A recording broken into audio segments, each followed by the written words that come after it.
otetaan pulkat tallista ja pidetään huolta siskosta. Mäessä on laskijoita varmaan joku 156. Tänään ehkä ratkeaa tän meidän Pulkkamäen mestaruus. Äiti laittoi mehua ja leivän päälle juustoa. Jos alkaa liikaa palella, niin täytyy kotiin palata. Jos märät vaatteet on, niin siitä hyvin pian flunssaan sairastuu.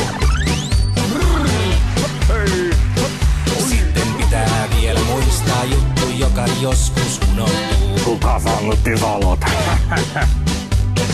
Lunta ei kannata maistella, jos siinä on jotakin keltaista. Se keltainen on tullut koirasta ja se maistuu taatusti pahalta.